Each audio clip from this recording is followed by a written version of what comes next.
సమాజ అభివృద్ధితో పాటు ప్రభుత్వాలకు సకాలంలో సూచనలు చేస్తూ నిత్యం ప్రజలకు అందుబాటులో ఉండేవారే జర్నలిస్టులని, వారి సేవలు ఎప్పటికీ మరవలేనివని రోటరీ గోల్డెన్ జూబ్లీ క్లబ్ అధ్యక్షులు ఎస్ శ్రీకాంత్ అన్నారు.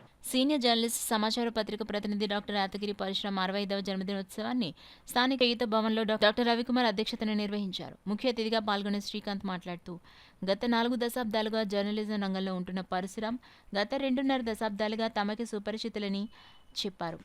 చేయిత సంస్థ వ్యవస్థాపకులు డాక్టర్ ఎం రవికుమార్ మాట్లాడుతూ, సమాజ సేవతో పాటు స్వచ్ఛంద సంస్థల సేవ కూడా నిర్వహించడంలో ఎల్లప్పుడూ ముందుంటారని, ప్రతిఫలాపేక్ష ఎన్నడూ ఆశించరని అన్నారు. రత్న ప్రింటింగ్ ప్రెస్ అధినేత రత్నప్రసాద్ మాట్లాడుతూ, అనేక సంస్థలలో సభ్యులుగా కొనసాగుతూ అందరికీ మంచి జరగాలి అన్న ఆలోచన చేయడమే ఆయన ప్రధాన లక్ష్యమన్నారు.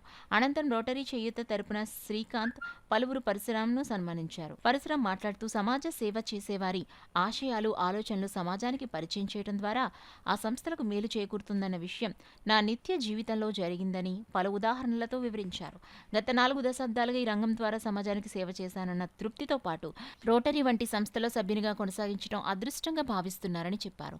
కార్యక్రమంలో యాదగిరి, మధ్వేష్ పలువురు పాల్గొన్నారు. అనంతరం టౌన్ హాల్లో గొల్లబాబు అధ్యక్షతన పరశురాంకి అభినందన కార్యక్రమం జరిగింది. ఇందులో మిత్రులు, శ్రేయభిలాషులు పాల్గొని శుభాకాంక్షలు తెలిపారు.